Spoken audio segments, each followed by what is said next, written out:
nagsunog ng silya ang mga estudyante ng PUP o ng Polytechnic University of the Philippines para iprotesta ang di manoy nakaambang pagtaas ng kanilang tuition.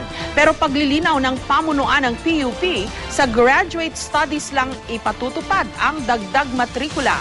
Live mula sa PUP sa Maynila, may report si Micaela Papa. Micaela? Jessica, pagsusunog ng upuan ang naging protesta ng ilang mga estudyante sa nakaambaraw na tuition increase dito sa Polytechnic University of the Philippines, na kasalukuyang isa sa mga universidad na may pinakamababang matrikula sa buong bansa. Ayon nga sa mga student leaders na ating nakausap, hindi na raw nila pababayaang mangyari uli yung naganap nga kay Cristel Tejada na anilay biktima ng komersyalidad sa edukasyon.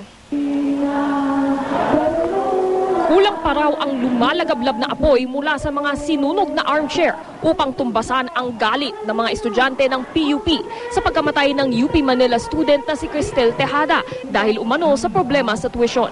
At napabalitang magtataas umano ang 12 pesos per unit na tuition ng PUP. Naging usap-usapan din daw na magpapatupad ng katulad na socialized tuition bracketing system tulad ng isinasagawa sa University of the Philippines. Huling nakita ang ganitong pagsusunog ng upuan noong 2010 matapos ang tangkang pagtataas din ng matrikula ng pamantasan. Kung hindi tayo gumagawa ng mga maling patakaran, hindi umaabot sa ganyan sanang mga klase ng mga aksyon at aktibidad.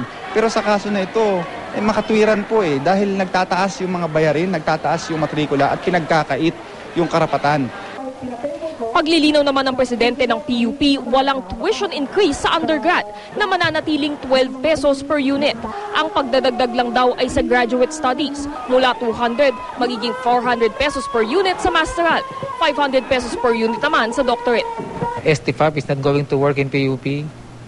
We are different from UP. Wala kaming mga anak ng mayayaman ditong nag-aaral na magbabayad ng sagad sa kanilang bracketing. Hindi tataas ang tuition fee sa PUP. Mananatili itong 12 sa undergraduate.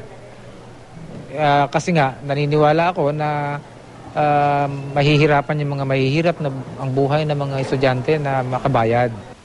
Jessica, kahit walang tuition fee, diin ang mga student leaders dapat dahil kahit nga walang tuition fee increase, diin nga nila dapat maging mapagmatsyag pa rin dito sa PUP, at itong PUP nga ay isa sa mga universidad na makikibahagi sa week-long strike bilang simpatsya dun sa nangyari kay Cristel Tejada, Jessica. Okay, actually, Micaela, parang nagkataon, no? Kasi at last week, ang issue din ay yung 300 colleges and universities na nag-file for tuition fee increase this coming school year or tuition increase this coming school year. Tapos nangyari itong mga insidenteng ito sa UP Manila and then sa PUP.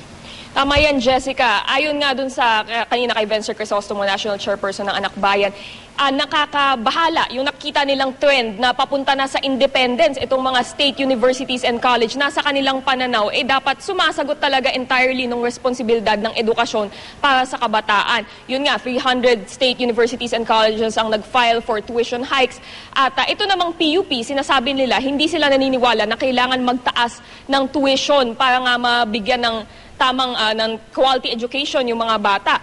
Nila dapat responsibility pa rin ito ng college, kaya naman as much as they can, pinipilit nilang gawing mababa pa rin yung tuition, 12 pesos per unit nga. In fact, one of the lowest in the country, sabi ni President Emmanuel de Guzman.